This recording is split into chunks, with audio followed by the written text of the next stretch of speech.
Hello everyone, நான் உங்க தர்ஷினி. நம்ம எல்லாருமே நம்ம பண்ணுற வேலையை ஒரு சில டைம் ரொம்ப ஃபாஸ்ட்டாக பண்ணி முடிச்சிருவோம். ஆனால் ஒரு சில நேரத்தில் அதே டாஸ்க்கை நம்ம திரும்பி பண்ணியிருந்தாலுமே ரொம்ப ஸ்லோவாக தான் பண்ணுவோம். இது யாருக்கு வேணாலும் அப்ளிகபிளாக இருக்கும். நீங்கள் ஒரு ஹோம் மேக்கராக இருக்கீங்க, ஒரு குக் பண்ணுறீங்க அப்படிங்கிற பட்சத்தில் அதே சாம்பாரை வைக்கிறதுக்கு 20 நிமிஷமும் ஆகும், அதே சாம்பார் வைக்கிறதுக்கு ஒரு சில நாள் 1 மணி நேரமும் ஆகும். கேட்டால் நம்மளுக்கு மனசு சரியில்லை, இல்லை நம்ம ரொம்ப டயர்டாக ஃபீல் பண்ணுறோம். இந்த மாதிரியான ஆன்சர்ஸ் நிறைய தடவை இருக்குது. இது சமைக்கிறதுக்கு மட்டும் கிடையாது, படிக்கிற விஷயமா இருக்கட்டும், இல்லை ஆஃபீஸில் ஏதாவது ஒரு டெலிவரபிளாக இருக்கட்டும். அதே டாஸ்க்கை உங்கள் மேனேஜர்கிட்ட நீங்கள் 1 டேல கூட டெலிவர் பண்ணியிருப்பீங்க, ஆனால் 1 வீக் ஆகி கூட உங்களால் டெலிவர் பண்ண முடியாத நாட்கள் கூட இருந்திருக்கும். ஸோ பேசிக்காக இது எல்லாத்துக்குமே காரணம் என்ன அப்படின்னா, நம்மளுக்கு இருக்கிற ஃபோக்கஸும் அந்த ப்ரொடக்டிவிட்டி, நம்மளோட மேக்ஸிமம் எஃபிஷியன்சியில் நம்மளால் வேலை பண்ண முடியாது அப்படிங்கிற ஒரு ரீசனும் தான். ஆனால் ஏதாவது ஒரு டெக்னிக்ஸ் இருக்கா இந்த ஃபோக்கஸை நம்ம இம்ப்ரூவ் பண்ணுறதுக்கோ, இல்லை ப்ரொடக்டிவிட்டி இம்ப்ரூவ் பண்ணுறதுக்கோ ஏதாவது மந்த்ரா இருந்தால் எவ்வளோ நல்லாயிருக்கும் அப்படின்னா அதை பற்றி தான் நம்ம இன்றைக்கி பார்க்க போகிறோம். ஸோ மெயினாக அதுக்கு சில டிப்ஸ் அண்ட் ட்ரிக்ஸ் இருக்குது. ஸோ அது என்னென்ன அப்படின்னு நீங்கள் பாருங்கள். நீங்கள் இதில் எவ்வளோ ஃபாலோ பண்ணியிருக்கீங்க அப்படின்னு செக் பண்ணி பாருங்கள். பிகாஸ் இதுதான் உங்களோட ப்ரொடக்டிவிட்டியை அஃபெக்ட் பண்ணிகிட்ருக்க விஷயமாக கூட இருந்திருக்கும், ஆனால் உங்களுக்கு தெரியாமல் கூட இருந்திருக்கலாம். ஸோ நம்ம ஃபோக்கஸ்டாகவும் ப்ரொடக்டிவாகவும் இருக்கிறதுக்கு இருக்க ஃபர்ஸ்ட் டிப் என்ன அப்படின்னு பார்த்தோம்னா தூக்கம். ஸோ தூக்கங்கிறது ரொம்ப இம்பார்ட்டன்ட். நம்ம மனுஷங்களுக்கு ரொம்ப எக்ஸ்ட்ரீமான தூக்கம், ஸோ ரொம்ப கம்மியானதோ இல்லை ரொம்ப அதிகமான தூக்கமோ ஆக்சுவலி நல்லது கிடையாது. ஸோ அது நம்மளுக்கே கண்டிப்பாக தெரிஞ்சிருக்கும். ஒரு சில டைம் ரொம்ப நேரம் தூங்கியிருப்போம், ஆனால் நம்ம ரொம்ப ஒரு லேசியாகவும் டயர்டாகவும் ஆக்சுவலாக ஃபீல் பண்ணுவோம். ஸோ உங்களோட பாடிக்கு நார்மலாக அடல்ட்டுக்கு ரெக்கமெண்ட் பண்ணுறது 8 hours அப்படிங்கிற ஒரு ரெக்கமெண்டேஷன் லெவல் இருந்தாலும், சில நாட்கள் உங்களோட பாடி ரொம்ப டயர்டாக இருக்கும், இன்னும் கொஞ்சம் அதிகமான தூக்கம் தேவைப்படலாம். ஸோ உங்களோட பாடிக்கு எவ்வளோ தேவைப்படுதுங்கிறது உங்களுக்கு கண்டிப்பாக நல்லாவே தெரிஞ்சிருக்கும். ஸோ அந்த போதுமான அளவு தூக்கங்கிறது நீங்கள் என்றைக்குமே ஒரு செக்கில் வச்சுக்கிட்டே தான் இருக்கணும். ஸோ அது உங்களோட ஃபோக்கஸை கண்டிப்பாக இம்ப்ரூவ் பண்ணும். ஸோ இதுதான் ஃபர்ஸ்ட் டிப். ஸோ அடுத்ததாக பார்த்தோம் அப்படின்னா, நீங்கள் ஏதாவது ஒரு கம்ஃபர்ட் லெவலுக்கு கண்டிப்பாக பழகியிருப்பீங்க. ஸோ கம்ஃபர்ட் லெவலுக்கும் ஃபோக்கஸ்க்கும் என்ன சம்மந்தம் அப்படின்னு சொல்லி கேட்டோம்னா, ஸோ நார்மலி நீங்கள் ஒரு டிவி பார்த்துக்கிட்டு இருக்கீங்க. ஸோ டிவி ஈவினிங் ஆஃபீஸ் விட்டு வந்த உடனே நான் டிவிக்கு முன்னாடி உட்காருவேன். ஸோ எனக்கு கையிலேயே சாப்பாடு கிடைச்சிரும். ஸோ அப்படிங்கிற ஒரு ரொட்டீனே நீங்கள் ரெகுலராக பழகுறீங்கன்னா அது ஒரு கம்ஃபர்ட் ஜோன் தான். ஸோ அதுக்குள்ளேயே நீங்கள் பழகும்போது உங்களால் வெளியில் போய் வேறு எந்த ஆக்டிவிட்டியோ இல்லை எந்த விஷயங்களுமே உங்களால் பண்ண முடியாது. ஸோ பேசிக்காக இந்த ஒரு கம்ஃபர்ட் ஜோன் அப்படிங்கிற ஒரு விஷயத்துக்குள்ளே போயிட்டாலே அது ஒரு சைலண்ட் கில்லர் தான். ஸோ அந்த கம்ஃபர்ட் ஜோன் அப்படிங்கிறது ஒரு தப்பான விஷயத்துக்கு நீங்கள் பண்ணிக்கிட்டு இருக்கீங்கன்னா கண்டிப்பாக அதை நீங்கள் செக் பண்ணி அதை எலிமினேட் பண்ணணும் உங்கள் லைஃப்லேருந்து. ஸோ அப்போ தான் உங்களுக்கு ஃபோக்கஸ் இன்னும் இம்ப்ரூவ் ஆகும் அப்படிங்கிறது தெரிஞ்சுக்கோங்க. ஸோ அடுத்ததாக பார்த்தோம் அப்படின்னா எக்ஸசைஸ் ரொம்ப இம்பார்ட்டண்ட்டாக நம்ம நிறைய இடத்துல இதை பற்றி பேசியிருக்கோம். ஸோ எக்ஸசைஸ் அப்படிங்கிறது உங்கள் பாடிக்கு தேவைப்படுது, உங்களோட பிரெயினோட ஃபங்க்ஷனாலிட்டிக்குமே ரொம்ப இம்பார்ட்டண்ட்டான ஒரு விஷயம். ஸோ இதுக்கு இன்னொரு ரீசனுமே ஆக்சுவலி இருக்குது.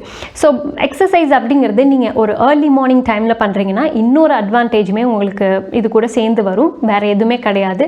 சன்லைட்டுக்கு நீங்கள் எக்ஸ்போஷர் ஆகிறது. ஸோ மார்னிங் சன்லைட் அப்படிங்கிறது உங்களுக்கு விட்டமின் டியை கண்டிப்பாக இன்க்ரீஸ் பண்ணி கொடுக்கும். ஸோ அதுவும் உங்களோட பிரெயின் ஃபங்க்ஷனாலிட்டிக்கும் அண்ட் அஃப்கோர்ஸ் உங்களை ஆக்டிவாக வச்சுக்கிறதுக்கும் ரொம்ப இம்பார்ட்டண்ட். ஏன் எனக்கு தேவையான அளவுக்கு தான் விட்டமின் டி இருக்குது, எனக்கு ஒன்றும் பெரிய பிரச்சனை இல்லையே அப்படின்னு சொல்லி கேட்டிங்கன்னா, நார்மலாக வெஸ்டர்ன் கண்ட்ரீஸில் எல்லாத்துலேயுமே போதுமான அளவுக்கு சூரிய ஒளி இல்லாததுனால சின்ன குழந்தைங்களே பிறந்ததுலேருந்தே விட்டமின் டி சப்ளிமெண்ட் எடுத்துக்கிட்டே இருப்பாங்க. ஸோ டேப்லெட் ஃபார்மேட்லேயோ இல்லை ஆயில் ஃபார்மேட்லேயோ அவங்க எடுப்பாங்க. ஆனால் இந்தியன்ஸுக்கு நம்மளுக்கு நார்மலாகவே சன்லைட் போதுமான அளவுக்கு இருக்குது. ஸோ அதனால் அந்த மாதிரி ஒரு சப்ளிமெண்ட் நம்ம எடுத்து பார்த்ததே கிடையாது. பட் ரீசெண்டான ரிசர்ச்சில் என்ன சொல்லியிருக்காங்கன்னா, நம்மளோட இந்தியன்ஸ் நிறைய நேரத்தில் வீட்டுக்குள்ளேயே நம்ம இருக்கிறதுனால ஸோ சன்லைட் போதுமான அளவுக்கு நம்மளுக்கு இல்லை. ஸோ அதனால் விட்டமின் டி டெஃபிஷியன்சி இந்தியன்ஸுக்குமே இருக்குது அப்படின்னு சொல்லியிருக்காங்க. ஸோ பேசிக்காக விட்டமின் டி டெஃபிஷியன்சிங்கிறது ரொம்ப பெரிய ப்ராப்ளமாக ஒரு லாங்கர் டைமுக்கு கொண்டு வர ஒரு விஷயந்தான். உங்களோட போன் ரொம்ப ஸ்ட்ராங்கராக இருக்காது, பிரிட்டிலாக மாறிடும். அதே மாதிரி உங்களுக்கு ஃபார் இன்ஸ்டன்ஸ் ரொம்ப டிப்ரெஷன் மாதிரியான ஃபீலிங் கொண்டு வரும், ரொம்ப எனர்ஜெட்டிக்காக இருக்க மாட்டீங்க, ரொம்ப தூக்கம் வர மாதிரி இருக்கும் எப்போவுமே.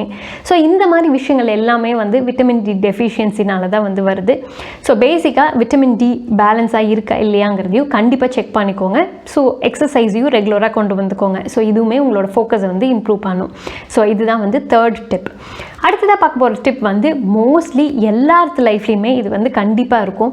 ஸோ அது என்ன அப்படின்னா, ஒரு அன்ஹெல்தி ரிலேஷன்ஷிப்பில் நீங்கள் இருக்கீங்க. ஸோ இது வந்து எந்த மாதிரி ரிலேஷன்ஷிப்பாக கூட இருக்கலாம். இது வந்து வெறும் ஒரு ஹஸ்பண்ட் ஒய்ஃப் அவங்களுக்குள்ளே இருக்கிற ரிலேஷன்ஷிப்போ இல்லை பார்ட்னருக்குள்ளே இருக்கிற ரிலேஷன்ஷிப்போங்கிறது மட்டும் கிடையாது. ஸோ பேசிக்காக உங்களுக்கு யார் கூடயாவது ரொம்ப நல்ல ரிலேஷன்ஷிப் இல்லை, ஒரு அன்ஹெல்தியான ரிலேஷன்ஷிப், ஸோ நல்ல ரிலேஷன்ஷிப்புங்கிறத மீறி அவங்க கூட நீங்கள் இருந்தீங்கன்னா நீங்கள் ப்ரொடக்டிவாக இல்லை, உங்களோட லைஃப்பில் நீங்கள் வந்து ரொம்ப டிமோட்டிவேட் ஆகுறீங்க அப்படின்னு உங்களுக்கு தெரியுது. அப்படிங்கிற பட்சத்தில் பேசிக்காக அந்த ரிலேஷன்ஷிப்லேருந்து நீங்கள் வெளியில் வர்றது ரொம்பவே நல்லது. ஏன்னா அந்த மாதிரி ஒரு அன்ஹெல்தி ரிலேஷன்ஷிப்பில் நீங்கள் இருக்கும்போது ஒரு லாங்கர் டேர்மில் ஒரு சேட்னஸோ இல்லை ஈவன் எக்ஸ்ட்ரீம் டிப்ரெஷனோ இந்த மாதிரி விஷயங்களுக்கு ஆக்சுவலி அது கொண்டு போகுது. ஸோ டிப்ரெஷன் அப்படிங்கிறது ஒரு ஆல்கஹாலை கன்சியூம் பண்ணுறதை விடவே ரொம்ப அதிகமான பாதிப்புகளை வந்து உங்கள் உடம்புக்கு கொண்டு வருது அப்படின்னு சொல்லி தான் ரிசர்ச் சொல்கிறாங்க. ஸோ அதனால் நீங்கள் உங்களோட மென்டல் ஹெல்த்தை பார்த்துக்கிறது ரொம்பவே இம்பார்ட்டண்ட். ஸோ இதுவும் ஆட்டோமேட்டிக்காக உங்களோட ப்ரொடக்டிவிட்டியும் ஃபோக்கஸையும் இம்ப்ரூவ் பண்ணுது. ஸோ இந்த லிஸ்ட்டில் அடுத்ததாக 5th பார்க்க போகிற பாயிண்ட் என்னென்னா, நம்ம எல்லாருமே பண்ணுற ஒரு தப்பு. ஸோ பேசிக்காக என்ன பண்ணுவோன்னா, நம்மளோட லைஃப்பில் நம்மளுக்கு ஏதாவது ஒரு ஃபீவரோ இல்லை தலைவலியோ ஏதாவது ஒரு விஷயம் வருதுன்னா நம்மளே ஆட்டோமேட்டிக்காக போய் ஒரு மெடிசனை வாங்கிடுவோம், நம்ம சாப்பிட்ருவோம். So too much of medicine, அதுவும் நம்மளே எடுத்துக்கிற ஒரு மெடிசன், எந்த ஒரு ப்ரிஸ்கிரிப்ஷனும் இல்லாமல் எந்த ஒரு டாக்டரோட அட்வைஸும் இல்லாமல் நம்மளே ஒரு மெடிக்கல் ஷாப்புக்கு போகிறோம், நம்ம ப்ரிஸ்கிரிப்ஷன் இல்லாமல் வாங்குகிறோம் அப்படின்னா அந்த மாதிரி டூ மச் ஆஃப் மெடிகேஷன்ஸ், நம்மளே எடுத்துக்கிற மெடிகேஷன்ஸ் வந்து நம்மளோட பாடியை ஆக்சுவலி எந்த விதத்துலையுமே வந்து அது க்யூர் பண்ணாது. அதுக்கு பதிலாக நம்மளோட பாடியை வந்து டிட்டோரியேட் தான் பண்ணும். ஸோ பேசிக்காக நம்மளோட எல்லா விதமான ஃபங்க்ஷனாலிட்டியுமே வந்து நம்மளே நம்மளோட பாடியை வந்து கெடுத்துக்கிற மாதிரி தான்.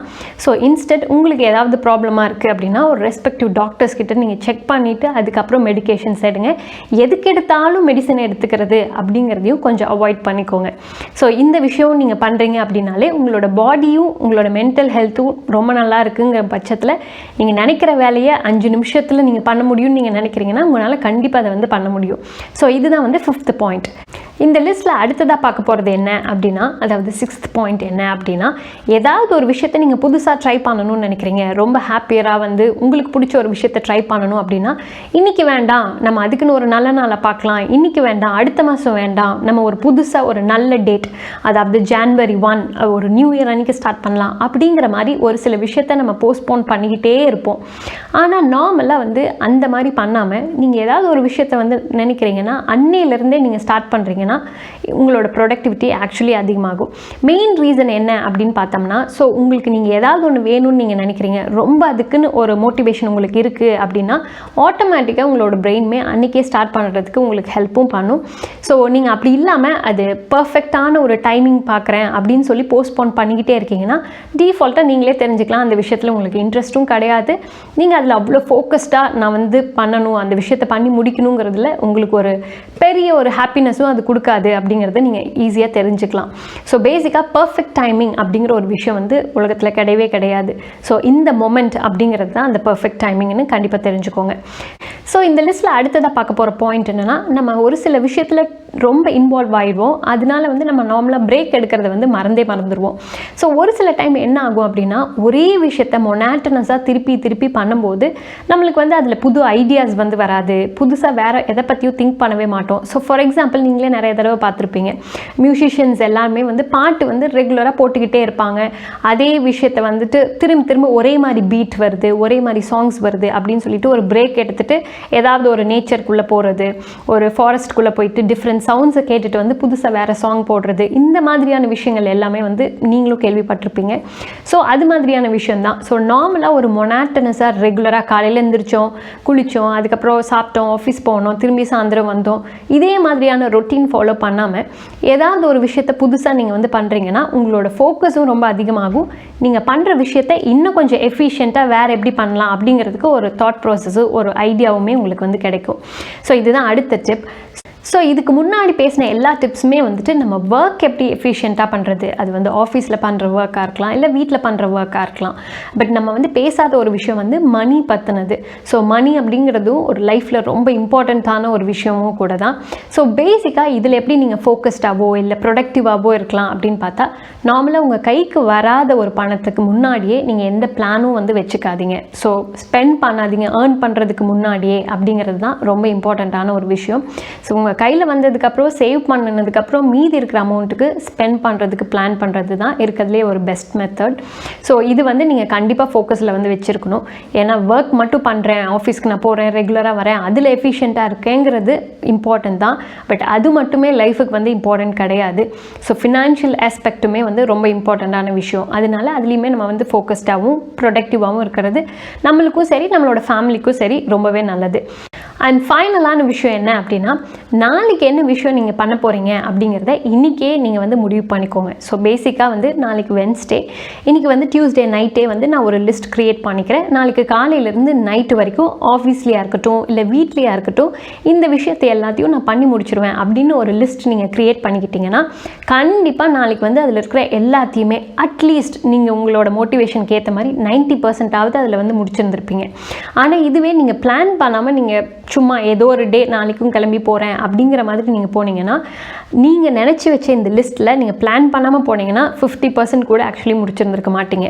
நீங்களே வந்து உங்களோட லைஃப்பில் நெக்ஸ்ட் டேக்கு வந்து ஒரு நாள் பிளான் பண்ணி பாருங்கள், இல்லை பிளான் பண்ணாமல் இன்னொரு நாள் இருங்க. ஸோ உங்களுக்கு எந்த அளவுக்கு நீங்கள் போட்டு வச்ச லிஸ்ட்டில் வந்து கம்ப்ளீட் பண்ணுறீங்கன்னு கண்டிப்பாக கமெண்ட் பாக்ஸில் லீவ் பண்ணுங்கள்.